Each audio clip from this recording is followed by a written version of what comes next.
Namaskar and hello everybody to today's webinar, which was postponed, was supposed to be held around 10 days back. Our apologies, sometimes it happens.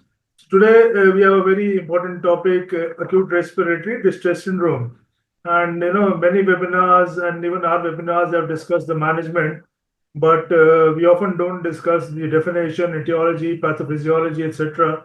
Especially definition, because definition was revised last year. So we shall go through this in this very important lecture, and this will be taken by Dr. Balaji Rajaram. So Dr. Balaji Rajaram is critical care medicine DM from AIMS New Delhi, and now he's a consultant of critical care services in Apollo Hospitals, Chennai. So we'll take the questions in the end. Over to you, Dr. Bala. Thank you, sir. Thank you so much for the opportunity. Good evening. For the next 1 hour, we are going to discuss ARDS. It's mainly its definition, etiology, and pathophysiology. A brief overview of my presentation. So we will be going to see the definition and how it's evolved over a period of time. What is the etiology of ARDS? Mainly based on its pulmonary and extrapulmonary ARDS. What are the clinical applications to it? Pathogenesis. What is the molecular pathogenesis? What is the pathogenesis for the gas exchange of ARDS and respiratory mechanics of ARDS? And finally, we can conclude. So the first thing we are going to see is a definition and its evolution. So the evolution of the definition of ARDS has evolved over a period of time. It has started way back in 1821 when Rennek has described ARDS in his first scientific description, where he has described the lung edema as a gross pathophysiology as a idiopathic anasarca of the lung. That is the first description of ARDS presented way back in 1821. Following that, it's a famous Ashby and colleagues. It's Thomas Petty and Dr. Devish Adba in Colorado, USA, where they were running an ICU. Out of their 200 odd adult patients in their ICU, they have noted that 12 of their patients presented with refractory hypoxemia. Some of them, few of them got better with titrating the PEEP in their ventilator, which they went on to publish a case series. So they are the first ones to recognize the entity of ARDS. Following that, we do know that the Murray score, which we are using nowadays, even now, to use the rescue measure of ARDS, which is our extracorporeal circulation. So Murray et al. Have published a Murray score to classify the severity of ARDS. This is way back in 1980s. And they have used 4 components, which we all know. How many quadrants in the chest X-rays involved? What is the PF ratio? What is the PEEP you have set in the ventilator? And what is the compliance? So based on that, you do have a no lung injury, mild to moderate lung injury, and severe lung injury if the score is more than 2.5. And the first definition, proper definition of ARDS came in 1994, which is the American European Consensus Conference. So what exactly the American European Consensus Conference by Bernard et al. Defined? So basically, they have taken 4 entities. The first one is the timing. The second one is the oxygenation criteria. The third one is a chest radiography finding. And the final 4th one is it is not explained by a cardiac cause, which means the pulmonary artery wedge pressure is less than 18 mm of mercury. Based on this, they have classified into 2 types. If the PF ratio is somewhere between 300 to 200, they termed it as ALI. And if the PF ratio is less than 200, they have termed it as ARDS. For till early 2000 and late 1990s, this American European Consensus Conference were widely used. Later on, when the Berlin definition came, gradually the AECC definition went out of its place. But what are the issues with the AECC definition? Basically, they have mentioned that the timing is acute onset, but there is no given time frame what exactly is acute. Whether it is 1 day, whether it is 1 week, we don't know. The second thing is there is 2 categories. They have mentioned one category called ALI, which is acute lung injury. The other one is ARDS. So basically, the 2 different terminology created a confusion.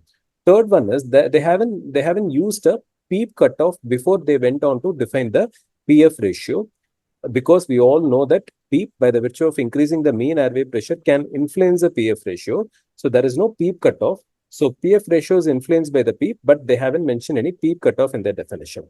And the frontal X-ray X-ray, which they have suggested as an investigation of choice, carries a huge inter-observer variability.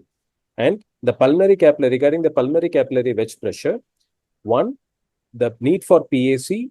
The PAC is one which is not widely used in most of the ICU nowadays. Second, it could be a mixed etiology.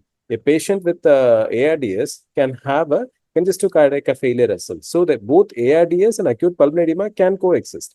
In those kind of situations, how we are going to go about the cutoff of pulmonary artery wedge pressure, we don't know. So these are basically the disadvantages of AECC, following which the Berlin definition, which is the latest definition, came into place.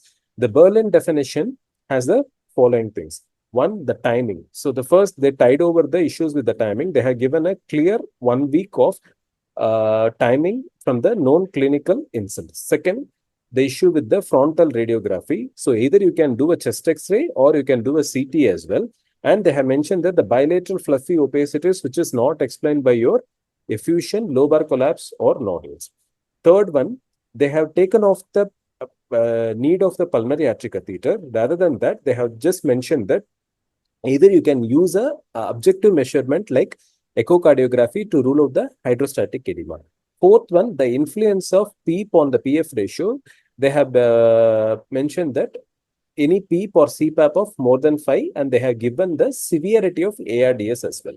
The severe being PF of less than 100, moderate being PF somewhere between 100 to 200, and mild being PF between 200 to 300. And they have removed the unnecessary confusion in the terminology by removing the acute lung injury. They have removed the unnecessary confusion in the terminology. So basically, each revision of the definition of the ARDS, it has been revised with the goal that it has to provide uniformity in the clinical care, and as well as for the further research, it provides a single definition so that the varied group of population can be applied. Is the Berlin definition is the last one, we'll see.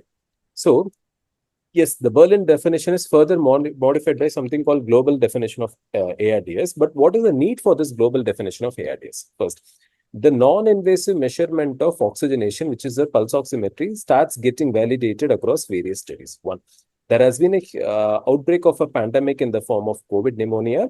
Once the COVID started increasing numbers, high flow nasal cannula has started people started using high flow nasal cannula in large numbers. What is the issue with the high flow nasal cannula? So basically, the issues with the high flow nasal cannula is we don't have a arbitrary PEEP cutoff in high flow nasal cannula.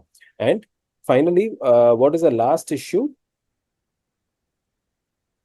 The last issue is what will you do in case if you're working in a resource limited settings? In case if you're working in a resource limited settings, probably you may not be having a ABG machine to document a PF ratio. You may not be having any imaging, be it CT, be it a portable X-ray to document imaging criteria. So these are the issues which needed a mandate to change the definition of the ARDS. And what happened? There has been an increased use of ultrasound in the ICU, which started replacing the frontal chest radiograph or CT scan in acutely sick individuals. So because of all these issues, the recent definition, a new global definition of ARDS has been put up in place. So basically, it incorporates the absence of PEEP. It can incorporate ultrasound chest, even in resource limited settings who do not have the access of ABG, and it can incorporate the use of high flow nasal cannula. So any HFNC which uses a flow rate of more than 30 liters, and in case if you don't have a ABG machine, then probably you can use a PF ratio of less than 300, or SpO2 FiO2 ratio can be used, which goes by the cutoff of less than 315, or you can add a USG if available. You can use a portable USG as an imaging criteria. In resource limited settings, there is no requirement of PEEP or non-invasive or invasive mechanical ventilation. Well, why it is important? Why the global definition of ARD is important? Basically, it incorporates all sets of people. For example, if you have an intubated patient, say for example, an elderly gentleman with abdominal sepsis, with septic shock, with hypoxic respiratory failure, where you do have a blood gas, where you do have a PEEP criteria, you can classify the ARDS, you can include him in the ARDS. In case if you are having a patient who is having a COVID pneumonia on a high flow nasal cannula, with a flow rate of more than 30 liters per minute, then you can include it it under a category of non-intubated ARDS. In case if you are in a resource-limited setting, you are having a patient with abdominal sepsis, with GNB bacteremia, without blood gas, without NIV or any mechanically invasive ventilation on a non-rebreathing mask at 15 liters, you can still categorize them as ARDS in a resource-limited settings. So basically, the global definition is truly global, where you can include right from intubated patients to patients on high flow nasal cannula to a ARDS in resource limited settings. So what's important with the definition? Why we have to know the definition? Does definition carry such importance in a real life setting? The answer is yes. To go back, what is the importance of a definition? We do have a lung safe study which has been conducted in winter month of 2014. So basically, this lung safe study is a large observational study to understand the global impactment of the severe ARDS failure. It is an observational study.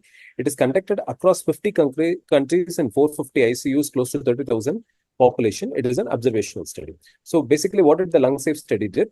So they have measured the primary outcome as an incidence of ARDS, and the secondary outcome being how far the clinician is able to recognize the ARDS and how they are applying the ventilatory settings, how they are using the adjunctive interventions like proning, how the clinical outcome of those patients. So basically, the lung safe study look at on these issues. So basically, they have observed 30,000 patients. 10% of the ICU admissions are ARDS patients, close to 3,000. So of which, among the patients with ARDS, 1/4 of them required an invasive mechanical ventilation. So the burden is significant, first thing. Second thing is, the clinician's ability to recognize the ARDS at an early stage. In severe ARDS, almost 3/4 of them able to recognize the ARDS, whereas in mild ARDS, only half of them got recognized at the early stage, first thing. Second thing is, less than 2/3 of the patients with ARDS, they received a lung protective ventilation as defined by the tidal volume of 8 ml per kg. Second. Third one, the plateau pressure was measured only in 40% of the patient. Among the cohort of severe ARDS, only 16% received a prone ventilation. So this underlines the importance of the definition of the ARDS. How it underlines the importance of definition? Basically, unless otherwise you know what is the problem, unless otherwise you recognize the problem, it is less likely you are going to treat the problem. So the first important thing is you have to recognize the problem. So this stresses the importance of the recognition of the problem, which means you should understand the definition of the ARDS. So the final outcome, the final secondary outcome is the mortality of ARDS. So basically the rule of thumb is 35%, 40% and 45%. Around about 35% for mild ARDS, 40% for moderate ARDS and 45% for the severe ARDS. So what is the clinical application of knowing the definition? First, even though we assume that the lung protective ventilation has been used as widespread clinical criteria as a standard of care, still clinicians find it difficult to recognize the ARDS. Unrecognized ARDS carries a higher mortality rate, and you do have a lot of potential to improvement of the management of patients with ARDS. So this stresses the importance of the definition of ARDS. Coming to the next part of our clinical discussion, which is the etiology. And etiology, we are going to discuss about pulmonary and extrapulmonary ARDS. So coming to the etiology, we do have n number of etiology of ARDS. Some of them are direct causes or pulmonary causes. Some of them are indirect causes, non-pulmonary causes. Among the direct or pulmonary cause, the most common cause is infective etiology, which is pneumonia. Among the non-infective direct pulmonary cause, the second most cause is the aspiration. Coming to the indirect causes, sepsis forms the most important indirect cause of ARDS, followed by pancreatitis and trauma. So, basically, the common cause varies over a period of time. At some point of time, when Ashby and colleagues described the first description of ARDS, that point of time, trauma was the most common cause of trigger of ARDS. After that, there has been a epidemic after epidemic, pandemic after pandemic. It started with SARS, then MERS, then COVID-19, H1N1. There has been numerous epidemic and pandemic. So viral pneumonia. In 2018, the vaping became one of the common causes of ARDS. The advent of new chemotherapy medications opened the doors cause of lot of drug-induced ARDS. So the etiology of ARDS varies with various time points. But the bottom line is, one, among the direct or pulmonary causes, pneumonia and aspiration forms the most important cause. Among the indirect or extrapulmonary cause, your sepsis, pancreatitis, and trauma forms an important extrapulmonary cause. Second thing, if you go back to the lung study, you can find this data. So basically, the pulmonary etiology and extrapulmonary etiology, you do have various cutoff levels. But if you add this, the total number may come beyond the pulmonary. Total amount of pulmonary etiology comes to around 80% roughly, and total cause of extrapulmonary etiology comes to around 33%. So which means that the cumulative number is more than 100%. So what it signifies? So basically, if one patient has a pneumonia, probably he can have worsening of the ARDS following a transfusion for a different reason. So the same patient, he can carry two or more risk factors for the ARDS. So that is one thing you should understand. So what is a clinical application of knowing whether it is pulmonary or extrapulmonary ARDS? We'll come to it. So basically, this is the CT scan of a 23-year-old woman who had a ARDS due to sepsis. So basically, if you see the CT scan, so you have divided this transverse CT scan, the thorax is divided into the anterior sternal compartment, a middle central compartment, and the posterior vertebral compartment. And each area, the normal lung, the N is normal lung, GG is ground glass, and CO's consolidation has been graded based on the amount of involvement. 0 means no involvement. The score of 1 refers to 1/3, 2 refers to 1/3 to 2/3, 3 refers to more than 2/3 of the involvement. If someone scores ARDS like this, what exactly happens? In a case of pulmonary ARDS, as depicted by the solid black line, the consolidation is always more in the pulmonary group of ARDS, whereas in extrapulmonary ARDS, it is more of a GG boost. So, in case, for example, if a patient had a trauma, he had a severe traumatic brain injury, drop in GCS, he gets aspirated, and because of some mangled extremity, he receives a blood transfusion. This patient presented to your ICU. What will be the etiology of ARDS? It could be because of trauma. It could be because of the aspiration. It could be because of the blood transfusion. So we don't know. So in case if you have the CT scan, probably you will be able to see and delineate whether it is pulmonary predominant or extrapulmonary predominant. Then comes the next question, why I have to delineate whether it is pulmonary predominant or extrapulmonary predominant? Because in pulmonary ARDS, the heterogeneity is more, and it is more of a non-dependent consolidation. Even in your anterior area, remember we divided the CT scan into 3 different areas: sternal, central, vertebral. So in the pulmonary ARDS, even your anterior area will get consolidated. They do have a high lung elastance, whereas your extrapulmonary ARDS do have a high chest wall elastance. And please to understand, extrapulmonary ARDS are not homogeneous, because the very definition of ARDS is heterogeneity. But the pulmonary ARDS is even more heterogeneous compared to the extrapulmonary ARDS. First thing. And second thing is, the potential for recruitment is better in extrapulmonary ARDS. The response for PrEP is better in extrapulmonary ARDS. The response for prone is better in extrapulmonary ARDS. And the last point is the prognosis. As far as prognosis is concerned, the classical teaching is, so far, there is no mortality difference between the pulmonary and extrapulmonary ARDS. But the recent research are coming to say that, for example, in this retrospective cohort study published in Church Journal in 2017 of 417 patients, they have noted that the mortality is similar. Between pulmonary and extrapulmonary, the mortality is similar. But the pulmonary ARDS carries the same level of mortality despite a lower illness severity. So which means that whenever there is a direct pulmonary cause of ARDS, there is a slight hint that probably this patient can have a slightly higher mortality. Second thing is, this pulmonary ARDS subset of patients are more prone for developing a secondary infections again in the lung because of the pathogenesis, which we are going to discuss in the subsequent slides. So this delineates the importance of differentiating why it is pulmonary or extrapulmonary ARDS. So coming to the third part of the discussion, which is the pathogenesis of ARDS. See, the pathogenesis of ARDS, first thing, it is complex. Second thing, all our understanding of pathogenesis comes from the experimental models in animals. We cannot mimic all the etiopathogenesis because we have seen a myriad of etiology as pulmonary and extrapulmonary ARDS. We can't create experimental mimic to depict all the etiology of the ARDS. So, as far as the pathogenesis is concerned, one, it is complex. You can't create animal studies for all the pathogenesis, and it is an interaction of many pathways, of which three pathways are important. One is the injury response pathway, the second is the inflammatory pathway, and third is a coagulopathy pathway. And these three pathway happens at two different sites at various levels. One, it happens at the lung level. Two, it happens at the systemic level. And finally, we will see the histopathology and evaluation of ARDS. So basically, this is the normal alveolar capillary barrier. So this is the alveolar part, and this is the capillary part separated by the basement membrane. Here you can see that the alveolar side is predominantly made up of type 1 epithelial cells interspersed by the type 2 epithelial cells, which produces your surfactant. There is a lot of micromesh kind of sections called your glycocalyx.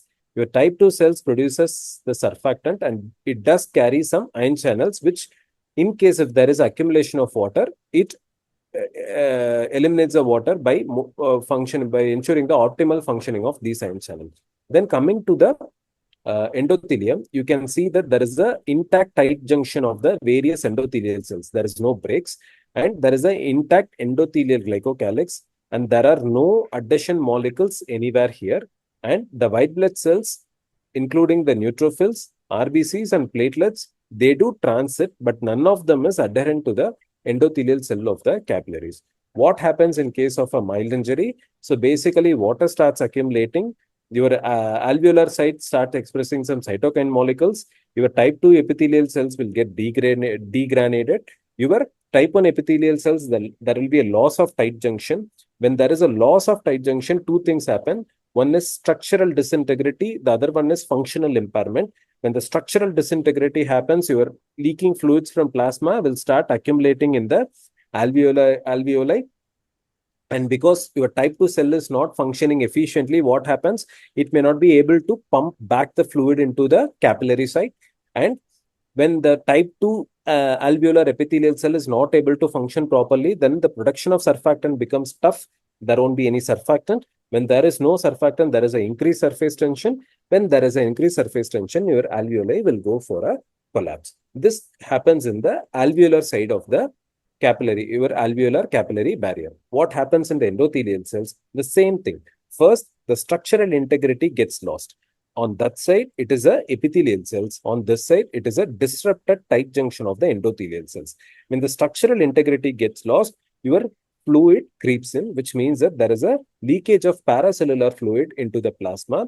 There are injured endothelial glycocalyx, and your RBC may migrate. So this migration of RBC is one of the reasons of formation of your hyaline membrane and alveolar hemorrhage, which we are going to see in the subsequent slides.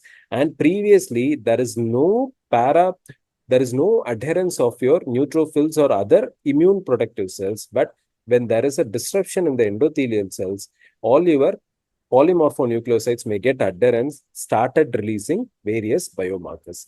So this is the severe injury. Almost the same thing happens, and you can see that there is a formation of the hyaline membrane here, and there is a formation of the microthrombi here. So this is what exactly happens at the molecular level of the pathogenesis. So we have already discussed that whenever there is an insult, three pathways happen. The first is the injury response and inflammatory pathway. The other one is a coagulation pathway. It can happen in two different areas. One is your lung, the other one is a systemic. So here we are going to make a differential between the alveolar inflammation and the systemic inflammation.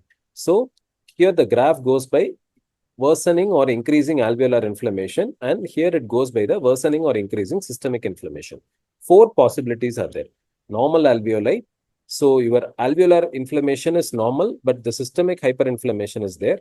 Your systemic hypo-inflammation, whereas your alveolar is hyperinflamed. Both systemic and alveolar hyperinflammation is there. Normal alveolus, everything normal.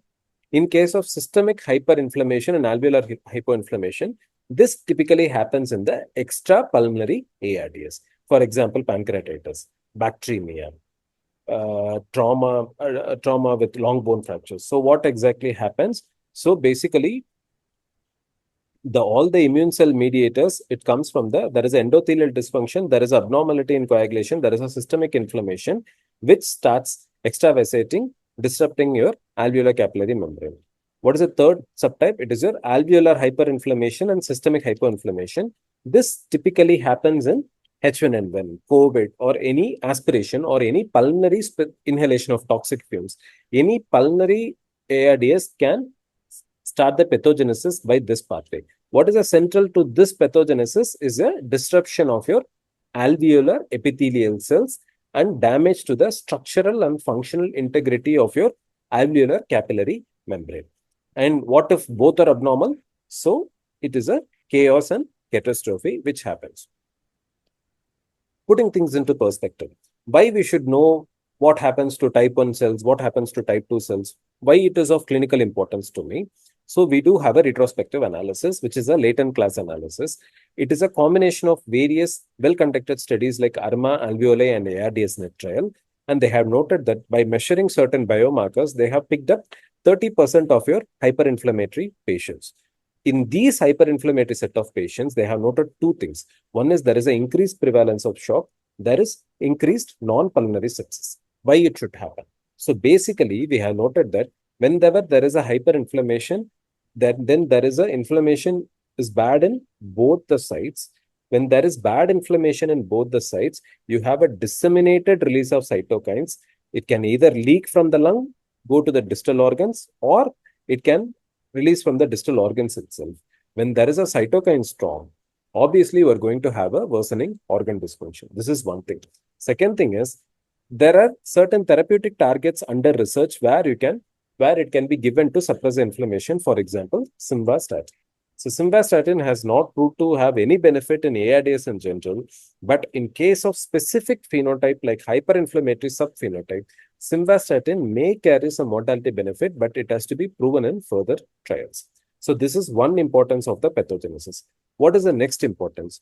So basically, you can see the various stages of your ARDS. So basically, when the first insult happens, there is a edema, which is a non-cardiogenic edema, following which there has been a capillary leak, deposition of protein substance. All these protein substance coalesce to form a hyaline membrane.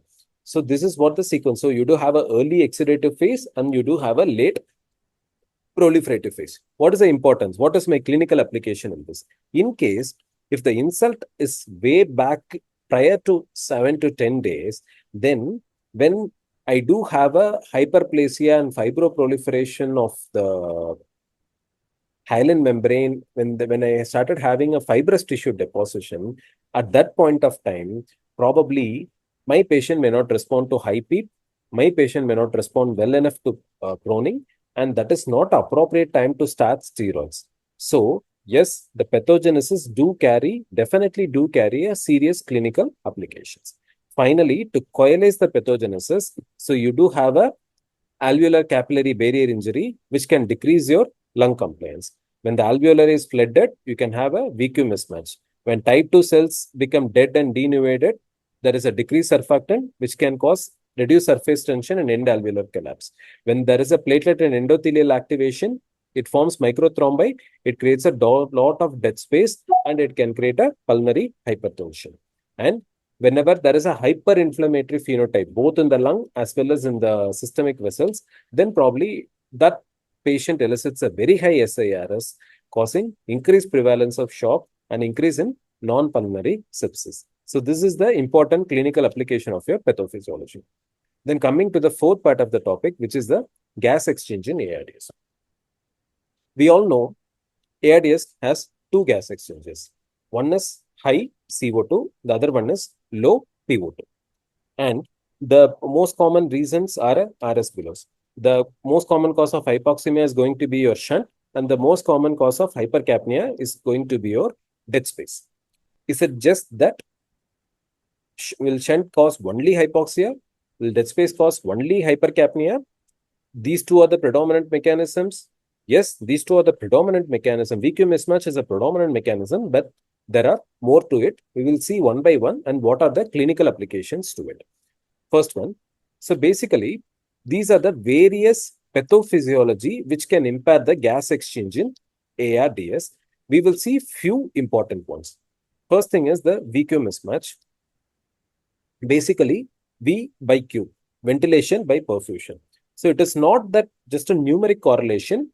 it correlates in vivo also. For example, for a given volume of minute ventilation, I will have a given volume of perfusion, which often carries. For example, if I'm 70 kg, then probably my minute ventilation is close to 7 liters. My cardiac output comes close to 6 point something liters. And my VQ ratio comes around, including the shunt and physiological shunt and everything, comes to around 0.8. So it is not just numeric, it is physiological, which happens in vivo as well. Let's dig into more detail. So what happens? This is the alveoli. This is the alveolar capillary membrane, basement membrane, and this is your blood vessel. So whenever there is a ventilation, there is a perfusion. So the abnormalities can happen only in these two levels.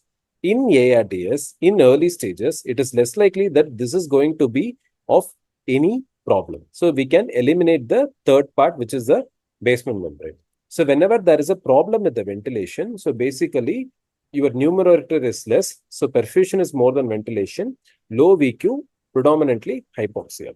Whenever there is a problem with the perfusion, here your denominator is less, so high VQ ratio, perfusion is very much lesser than ventilation, causing hypercapnia.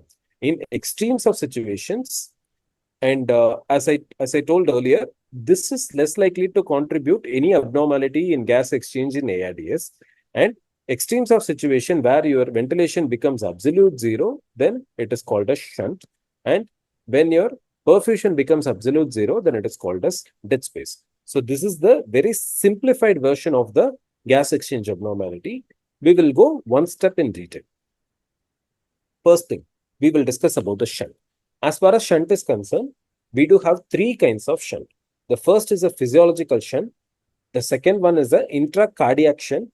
Third one is a intrapulmonary shunt. We will see each of these shunt. First is a physiological shunt. What is a physiological shunt?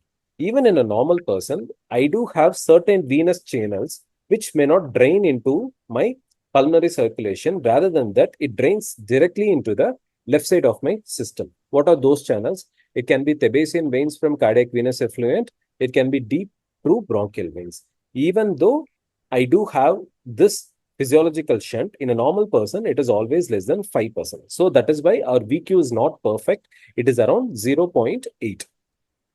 Coming to the intrapulmonary shunt, which is your loss of alveolar inflation. What happens in ARDS? Basically, in ARDS, my working amount of lung, amount of normal lung reduces, which is called as baby lung. So what happens in baby lung? I do have a lot of tissue where there is a loss of aeration. So what happens? There is an increase in non-ventilated areas, huge areas non-ventilated, yet those areas are well perfused. So what happens here? So basically, I do have an alveoli, basement membrane. I do have a corresponding capillary. So whenever I do have an insult here, I do have denudated epithelial cells. I do have a huge amount of edema. So basically, whatever blood comes here may not get enough of oxygenation. It is not just that. So whenever I have a decreased epithelial cell function, especially type 2 alveolar cells, what happens? Reduce surfactant. Whenever there is a reduced surfactant, my surface tension decreases. So my alveoli will get shrink, leading on to alveolar collapse. So this alveolar collapse along with edema, what happens? This lung tissue may not be helpful in aeration at all, leading to a intrapulmonary shunt.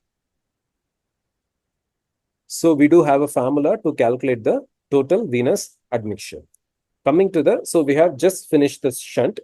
So far, we have seen 2 out of 3 shunts. We have seen what is a physiological shunt, what is an intrapulmonary shunt. We are yet to discuss the intracardiac shunt, which we'll discuss in subsequent slides. Coming to the dead space. So basically, dead space refers to the portion of tidal volume that does not take part in the gas exchange. It could be your anatomical dead space, alveolar dead space, and instrumental dead space in case of someone is mechanically ventilated. So you can see that this portion of the conducting airways, your trachea, your bronchi doesn't have any alveolus to have a gas exchange. These are all conducting airways. This constitutes your anatomical dead space. Any portion of your ET tube which stands outside your native respiratory tract or your instrument dead space. And this is your alveolar dead space where your alveoli is ventilated, but they are not perfused, which stands for your alveolar dead space. How to calculate the dead space? Before that, what is the importance of a disc space? So basically, the ARDS, it's always goes by the diffuse alveolar damage. The pathogenesis, diffuse alveolar damage. But we have seen in the pathogenesis, there are three components: your alveolar membrane, basement membrane, capillary membrane. Most of the attention has been given to the alveolar side. Your capillary side is often ignored. Of late, during COVID, what happens? People have noted that a particular profile of patients, they tend to have supernormal ventilatory mechanics. They tend to generate a huge tidal volumes, but still they are hypoxic. What is the reason for those subset of patients? It is not the alveolar side of the pathogenesis. It is mostly because of the capillary side of the pathogenesis, creating a lot of dead space. Okay. So basically, your dead space is affected by any type of VQ mismatch. More the dead space, it indicates more severe the ARDS is, and it is a good global index of efficiency of a gas exchange in the lung. So how to calculate the dead space? We do have a Bose equation, but for calculation of Bose equation, you need a alveolar CO2 and mean expired CO2, which is not possible. So we do have a modification by Enghoff. In Enghoff, you do use a volumetric capnography. We're not getting into the details of those at present, but the importance of dead space is, way back in 1970s itself, we have been analyzed that increase in dead space, this is a fraction of the dead space, correlates with increase in mortality, which has been later proven in patients with COVID as well. So, of all the mechanisms which cause impaired gas exchange, we have just discussed two mechanisms, which is your physiological shunt, which is less than 5%, intrapulmonary shunt, which is a major cause of causing hypoxemia, and dead space, which is a major cause of causing hypercarbia. So these two things occur simultaneously in patients with ARDS.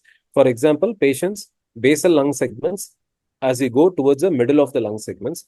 So this is the corresponding ETT. So you have noted that here there is a, this is the ventilation, this is a perfusion. Blue one is a ventilation, this one is a perfusion. So you can see that there is a obvious VQ mismatch here, creating a major shunt. Whereas here there is a, even though the ventilated areas are very good, but there is a reduced perfusion creating a dead space. So basically your ARDS is a combination of both.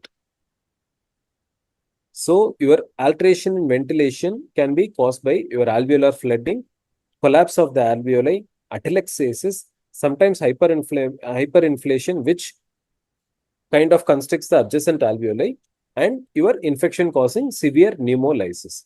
Whereas the perfusion, alteration perfusion can be caused by vasoconstriction or vasodilatation based on the aeration of the adjacent alveoli, endothelial swelling, clot occlusion, formation of microthrombi, etc. So these are the various causes of VQ mismatch. So basically, we have seen that we always see the VQ ratio is equal to 0, the VQ ratio is equal to infinity. But is it just that? No, it is a spectrum. So the VQ can go anywhere between 0 to infinity. So if that is the case, we can have two mechanisms distributed across 6 compartments. So basically, we can have a alveolar capillary unit, which is neither ventilated nor perfused. V equal to 0, Q equal to 0, 0 by 0. We don't know what kind of math we can apply that. Can we have compartments like this? Of course, we can have. Take, for example, completely consolidated segment with severe HPV, hypoxic pulmonary vasoconstriction. You can have V by Q is equal to 0 by 0. Next, we can have a completely consolidated segment with preserved perfusion, which stands for V by Q is equal to 0. Next, we can have V by Q is equal to less than 1. Example, partially consolidated segment with preserved vascularity. Then, we can have a normal ventilation by perfusion ratio, and we can have something called normal ventilation with reduced perfusion. Example, you have kept a excess amount of PEEP, overt PEEP, more West Zone 3.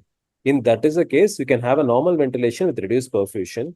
And finally, you can have a V by Q of infinity. The classical description is massive pulmonary venous thromboembolism, where ventilation is normal, your perfusion is 0. So no, 1 by 0 is equal to infinity. So basically, our lung has a mixture of the 6 compartments at varying levels. Coming to the third part of the shunt, we have already discussed physiological shunt and intrapulmonary shunt. Coming to the third part of the shunt is the intracardiac shunt. What is a third shunt? So basically, it is a patent foramen ovale. We all know that while we are as a pediatric age group, while we are infant, our PFO closes. And in normal adult study, it has been noted that 27% of patients can have a PFO. And it is less likely that from LA, it is going to shunt because the pressure in the LA is very high than RA. So it won't let the blood from the right atrium to go into the left atrium, first thing, because your RA pressure is corresponding to your central venous pressure, whereas your LA pressure is more higher. So it is less likely that your blood from RA, it is going to get shunted across PFO into the LA, first thing. Second thing is there is a membranous flap which prevents this from happening. But what happens in ARDS, your RA pressure is not normal. Patient can have a pulmonary hypertension.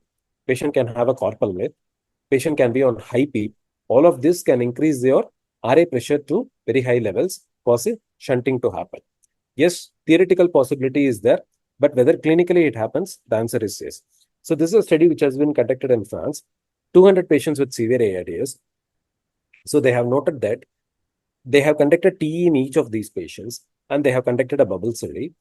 And their PFO, they have labeled it as there is a shunting from right to left. If after injecting it, within 3 cardiac cycles, if they have noted bubbles on the left side of the heart, which means that patient is having a PFO.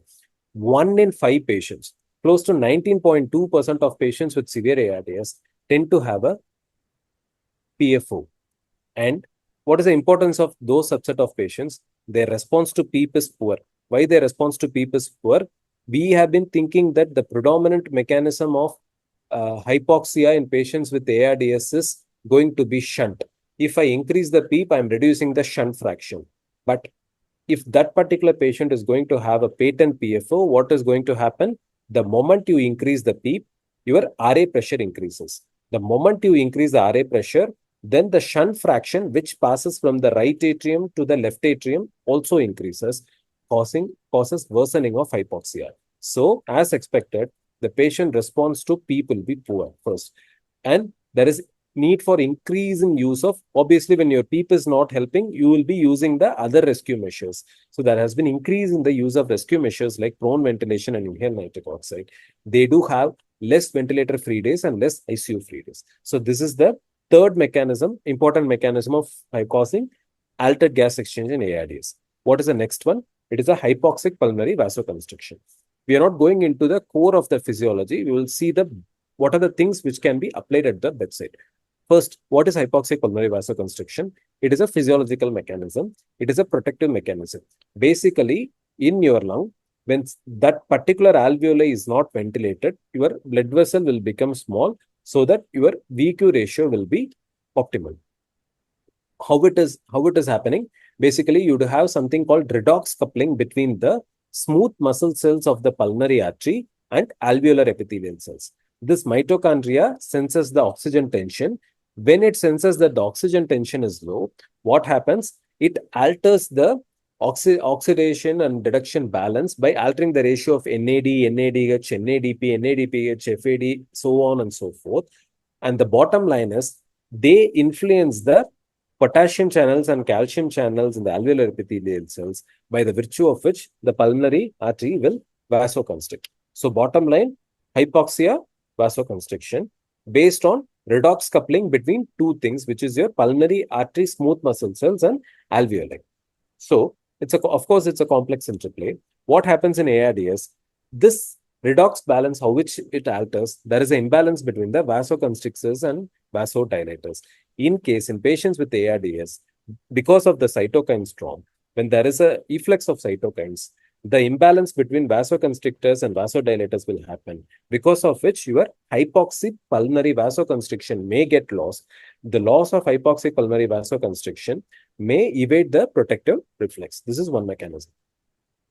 Can you manipulate your pulmonary vascular resistance? Yes, you can.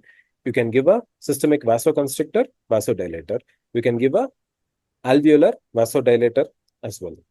So what happens in case if you're giving a intravenous vasodilator? So basically your HPV, hypoxic pulmonary vasoconstriction, get lost, increasing in the shunt fraction, decreasing the PaO2. What is the ideal thing you may have to do? You have to give a systemic vasoconstrictor and arterial or alveolar vasodilator. The most common agent we tend to use is a inhaled nitric oxide. So in case you optimize the PEEP, you paralyze the patient, you prone the patient, before going to ECMO, we do try the inhaled nitric oxide. So what happens in the inhaled nitric oxide? Since it comes through alveoli, it acts upon only in those segments which are well ventilated, causing optimization of your VQ mismatch. So what are the non-pulmonary determinants of oxygen delivery? It could be your cardiac output, it could be your hemoglobin concentration, it could be your consumption, it could be your O2 requirement, it could be your mixed venous oxygen saturation.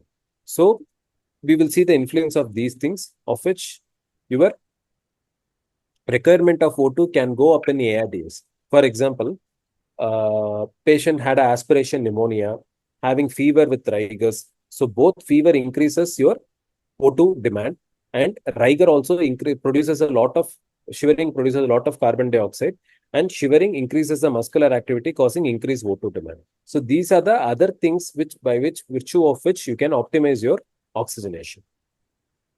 Finally, mixed venous oxygen tension. So what are the determinants of your mixed venous oxygen tension? It is basically your oxygen content. Cardiac output, hemoglobin, O2 saturation, dissolved saturation. Dissolved saturation is of much use. So basically these three important things. How low mixed venous O2 influences the PaO2? When we are studying the shunts, you can see that there is an alveolar unit. Venous side comes, gets oxygen, goes to the arterial side. If the oxygen content here is say 70%, all you need is 25 to 30% for your PaO2 to become 100.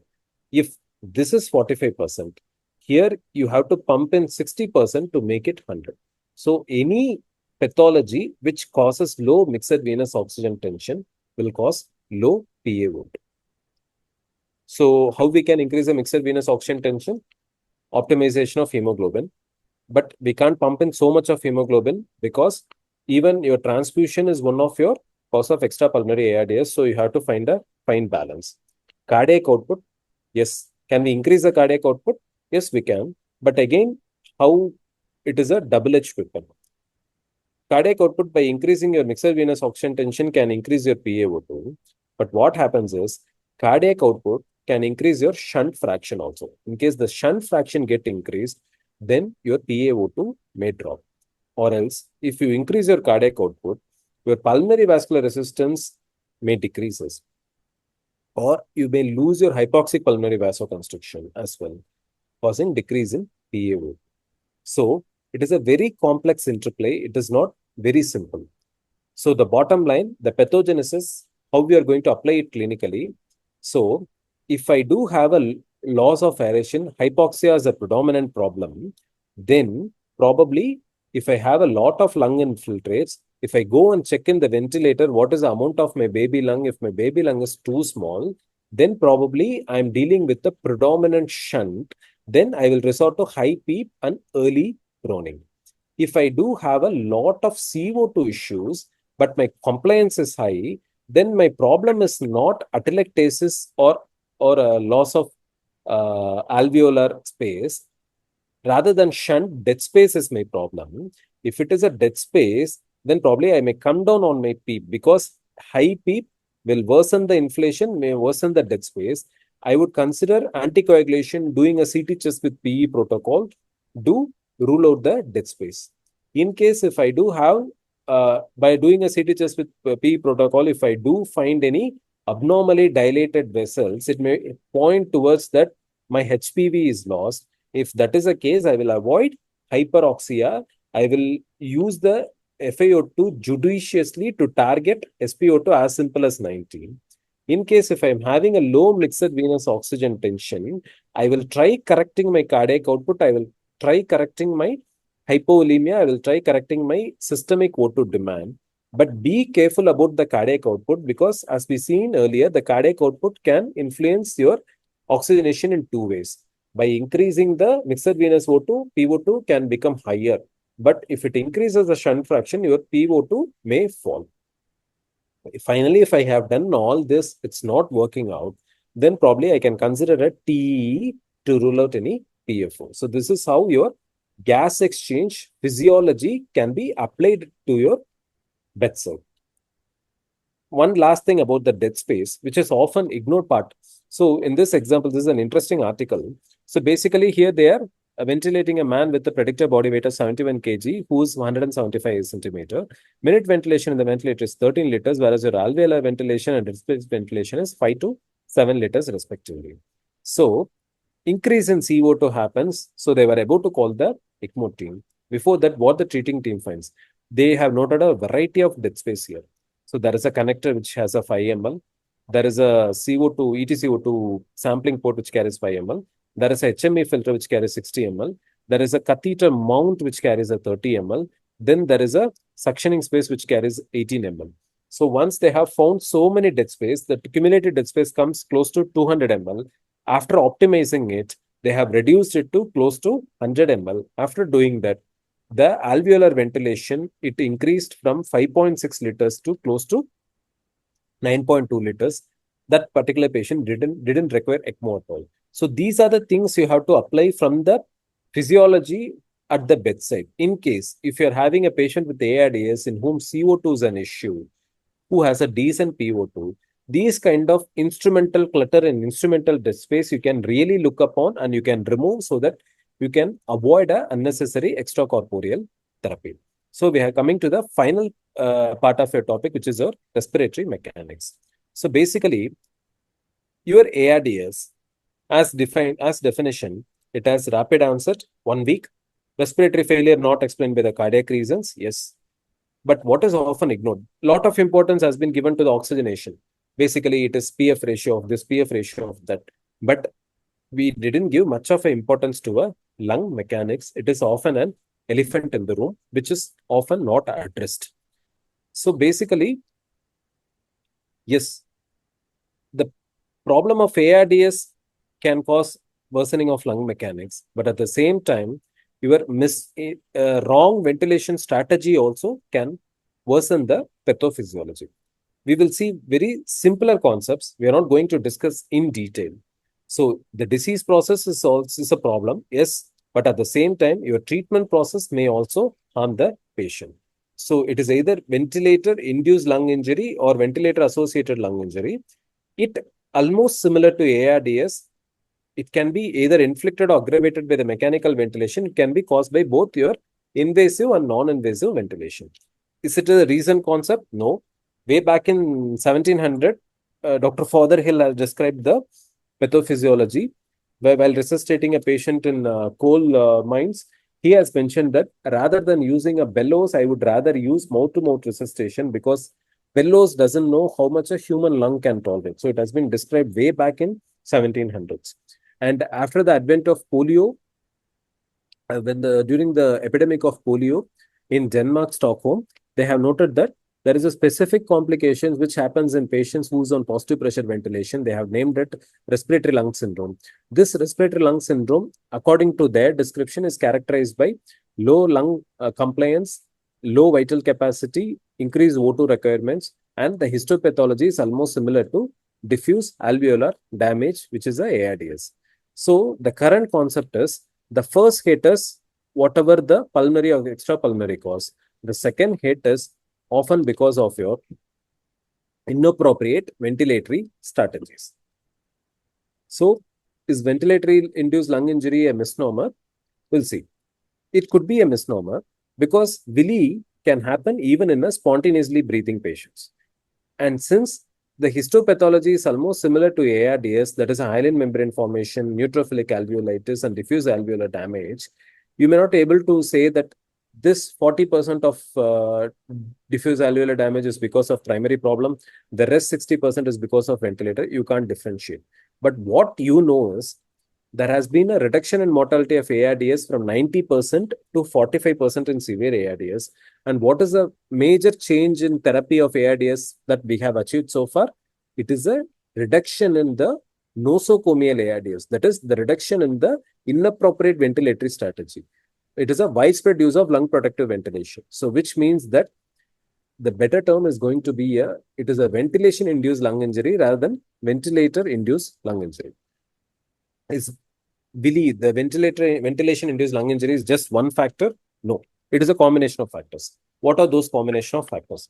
First thing is, it is a mechanical force, which is your ventilator, obviously. You are going to set some pressure, you are going to set some volume. If you are keeping 10 ml per kg of tidal volume, obviously it is going to cause some damage. Your P plat is going to be at 50, obviously it is going to cause the damage. But it is not just that. So, degree of inhomogeneity. For example, if my lung is severely damaged like this, then probably even 8 ml per kg of tidal volume can cause damage to my lung. Okay. So it is a degree of inhomogeneity. It is just that, no. The further thing which going to add is my dynamic and static parameters, which is my respiratory rate and flow rate. Then the level of inflammatory mediators, which is the biotrauma. Then it is going to be extrapulmonary factors like pH, temperature, etc.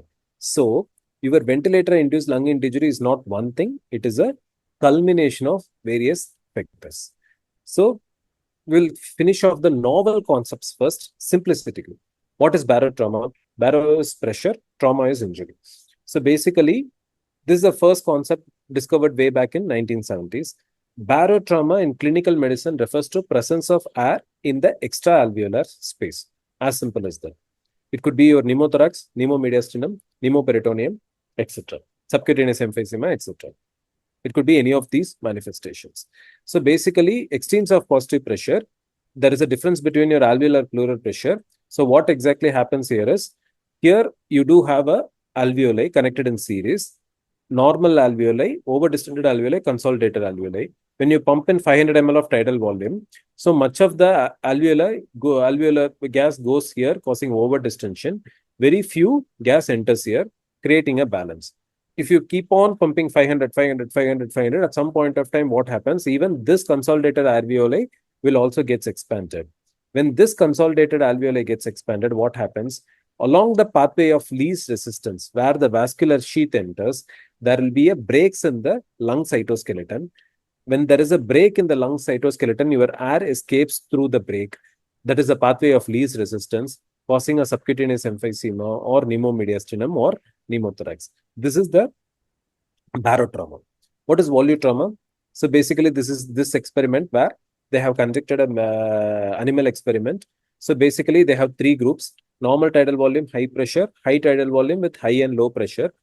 And they have noted that in patients, they have noted the permeability with the help of isotable labeled albumin. They have noted that only in subset of those rats ventilated with high volume and low pressure, there is a higher incidence of permeability issues. So in 1980s around, they have discovered something called volutrauma. So what is a volutrauma is caused by high tidal volume, alveolar over-distension, and the important determinant is end inspiratory lung volume. For example, my lung can take up volume until the total lung capacity. In case, if my P plus tidal volume exceeds my total lung capacity, I can have microfractures. This microfractures releases inflammatory mediators. So, this is the volutrauma. So, which is more harmful? Is it pressure or is volume? So, basically, it's a very baffling question because we have enough proof that low tidal volume is beneficial. At the same time, we have noted that alveolar pressure is also equally important. So basically, it is not two separate entities. So it is a different sides of it's a two sides of the same coin. So it is not barotrauma versus volutrauma. It is barotrauma and volume trauma. So it is the same mechanism which happens at the molecular level, which causes both baro and volutrauma. The atelic trauma is rather simple. Ventilation with low tidal volume, there is a repeated alveolar collapse and expansion. So there is a lot of stress rises, which creates a inflammatory mediators. So these are the classic concepts of VILI. You do have a barotrauma, you do have a volutrauma, atelectrauma. When there is a atelectasis, cyclical opening and collapse, it releases a lots of inflammatory mediators, which affects the distal organs. High O2, O2 induced toxicity. So these are the classic concepts of ventilator-induced lung injury. And we do know fair share of evidence, we do have fair share of understanding how to control this. So basically, volume control the volume, lung protective ventilation. Barotrauma, control the pressure, P plat less than 30. If recurrent alveolar opening and collapse, high P, use paralysis. Oxygen toxicity, limit SiO2. These are rather simple. Okay. So, yes, at the bedside, you can manage a classical VILI more simply. But is it just that?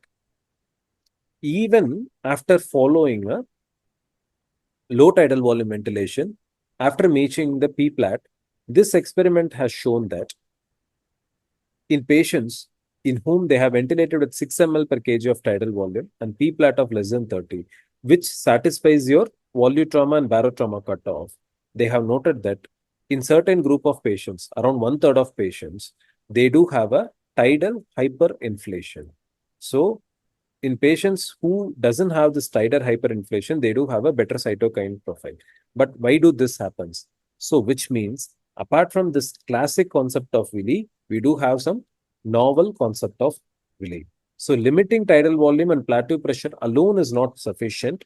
It is something beyond that. What is that something? We'll go back to the ARMA trial. Yes, ARMA trial, we know there is a low tidal volume which is beneficial. But even though per patient A and patient B, if they are both of them are 175 centimeters, both of them have a same ideal body weight.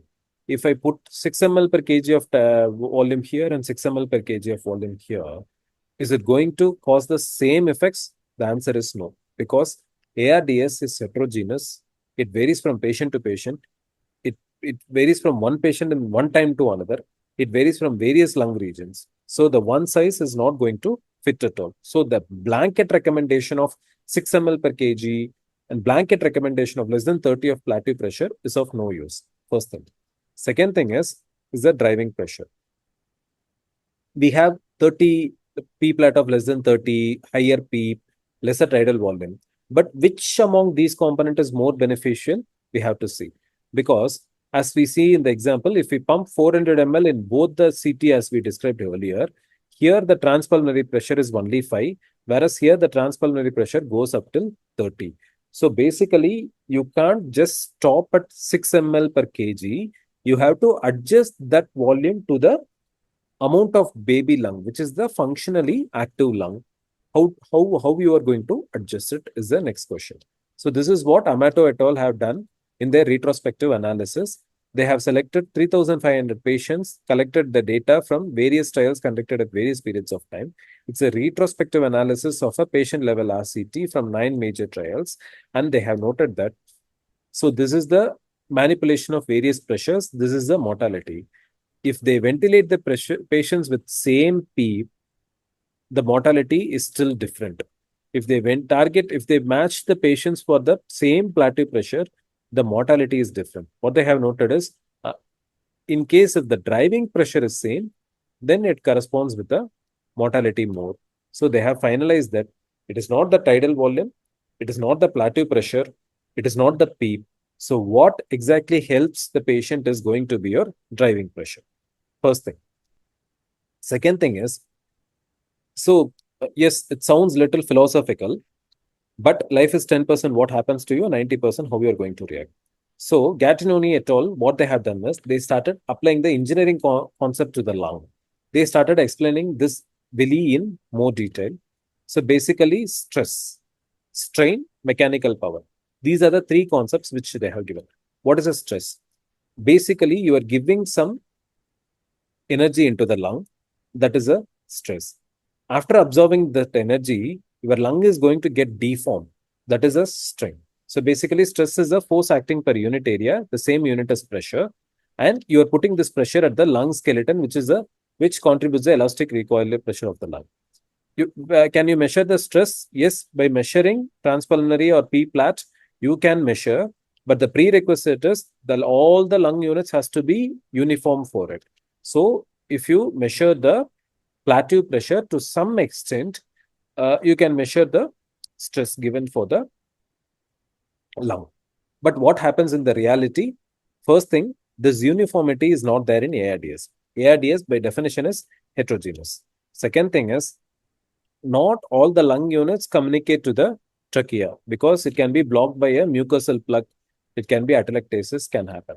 Third one is, in case this is not homogeneous expansion, because if there is a collapsed alveoli here, then in case if you pump in 400 ml of tidal volume, then the alveoli surrounding this collapsed alveoli will experience a greater stress. So the stress distribution is not uniform. So how to measure? Can we put a esophageal balloon? Yes, you can put a esophageal balloon, but the problem is the esophageal balloon is validated in supine healthy individuals. It measures the pleural pressure at that point, not the entire lung in total. And there is a regional distribution of pleural pressures. So these are the certain limitations of esophageal manometry. Then what is strain then? So as we discussed earlier, you are putting some energy. After observing that energy, your lung changes its shape or changes its volume. This change in shape or change in volume is your strain. Amplitude of deformation is a strain. Since it compares change in length at that point to change in length at that point, it is going to be a dimensionless ratio. You can have a global strain, dynamic strain, and static strain. So it is not just stress and strain. You can have a amplitude of it, rate of it. For example, stress is a pressure. Okay. So the minimal stress is PEEP. For example, from the PEEP, I have given a tidal volume. So my minimal stress is going to be the PEEP. And after giving the tidal volume, my maximal stress is going to be the plateau pressure. And how many times I am giving this, that is going to be my respiratory rate. Then coming to the stress amplitude, that is difference between, that is given by the P-plat. Then what is a strain? It is my tidal volume. What is a strain rate? It is my flow. So we do have various ingredients now. So Gatnoni et al., they have just used the equation of motion to individualize how much of these strains has contributed to the energy transformed to the lung cytoskeleton. They have given this power equation.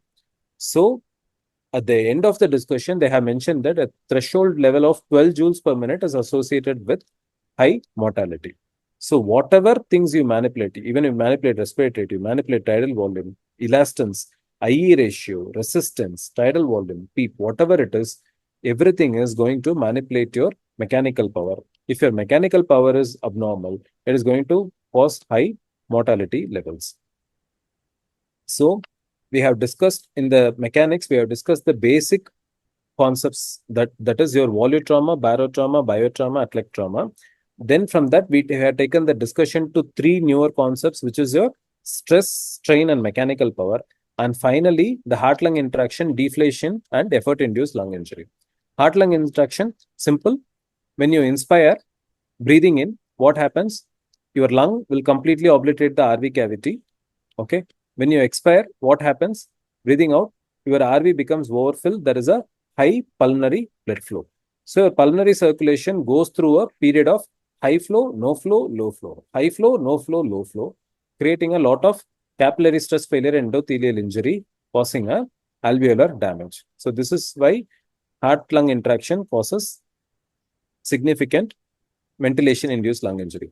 What is lung deflation injury? In animal experiment, it has been proven that abnormal level of PEEP can worsen the lung compliance, can worsen the oxygenation, increase in lung water. How is it happens? Basically, when you inflate, what happens? Your SPR increases, your cardiac output decreases. What happens in the sudden deflation? Your cardiac output suddenly increases, but your SVR won't increase concomitantly. So what exactly happens? There has been a lot of flooding into the alveoli. Does lung deflation injury occurs commonly? Yes. Suctioning, disconnection, all these things can make the patient prone for a lung deflation injury. Can heart-lung interaction injury can happen in a patient with ARDS? Yes. Patient who's on NIV with a high flow demand, they do have a huge fluctuations in pulmonary pressure. So this is one of the reason why in patients with severe ARDS, prolonging your NIV worsens mortality. This could be one of the contributor. Effort-induced lung injury can be caused by any of these combination of events.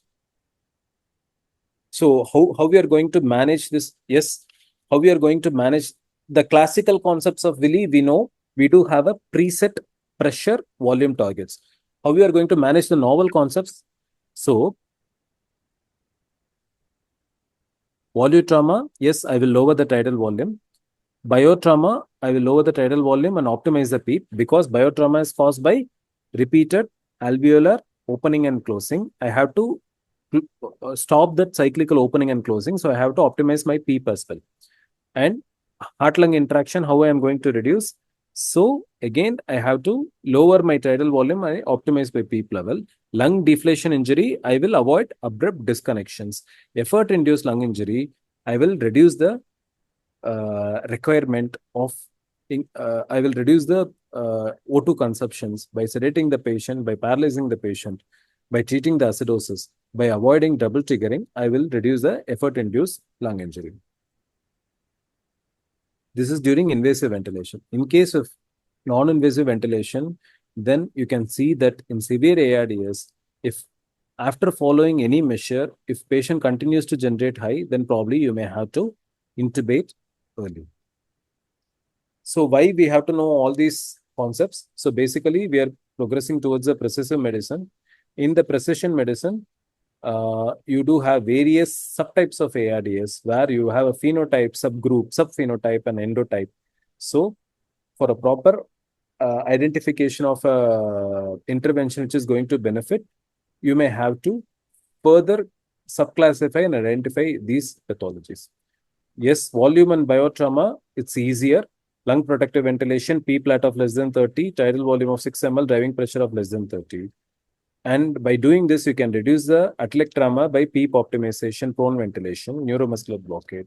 By doing this, you will decrease the biotrauma, you will decrease oxygen toxicity. But it is not just that.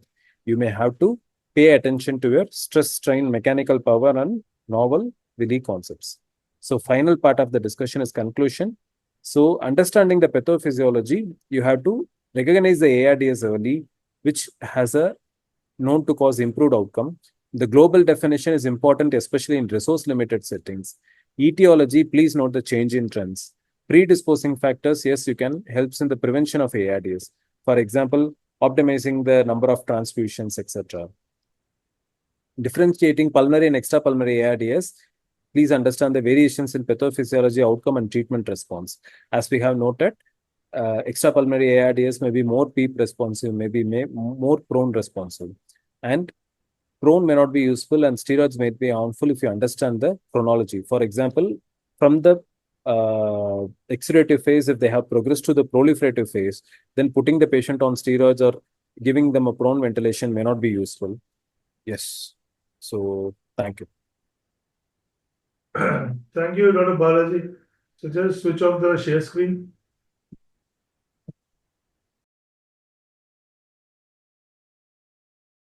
So if there are any questions, we'll be happy to take the questions. Meanwhile, a few points from my side. So starting from, just the basic definition of ARDS.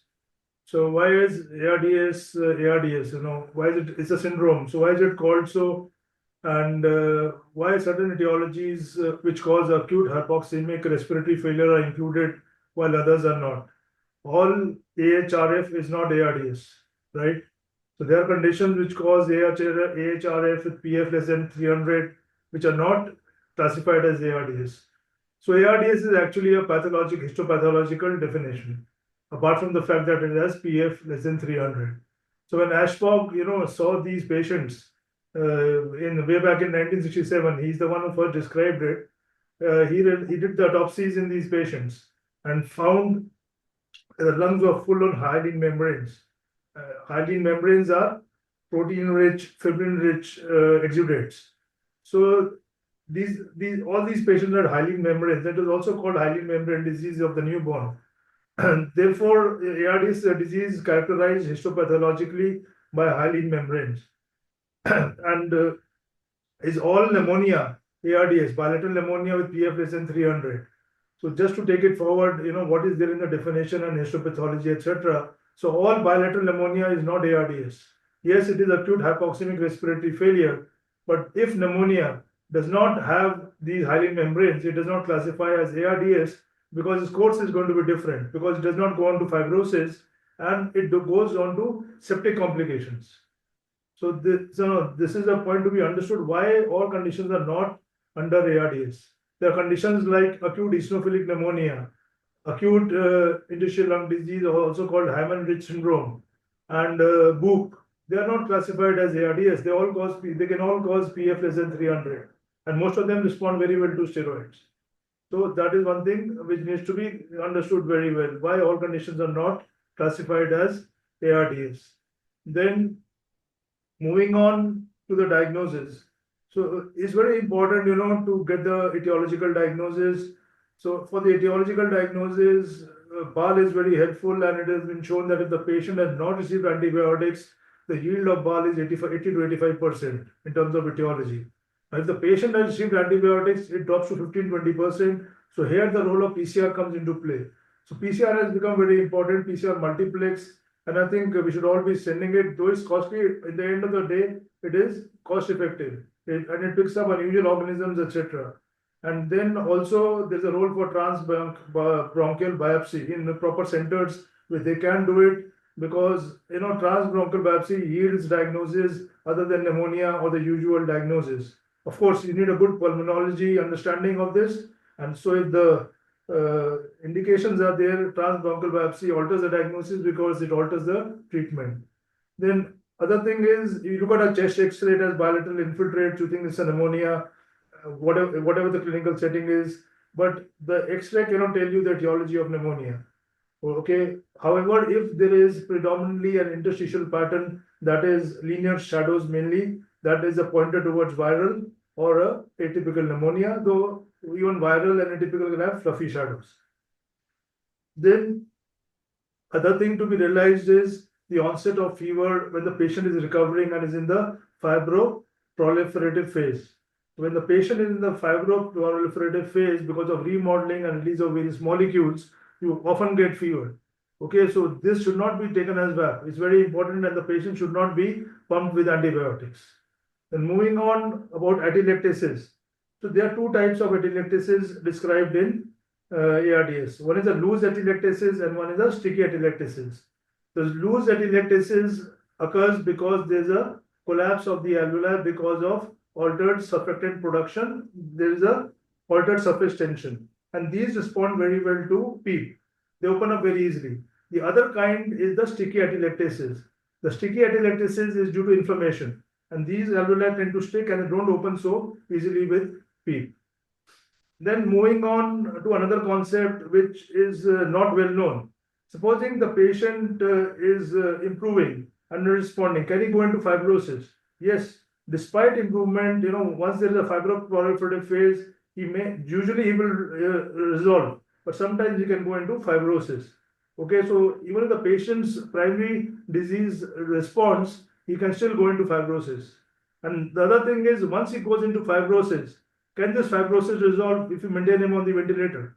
So this fibrosis also in 50% of the patients can resolve by proper ventilation, provided there is no VAP, no pneumothorax or extrapulmonary sepsis. In the long run, this fibrosis resolves in half the patients. It has been seen. Mechanism is not known.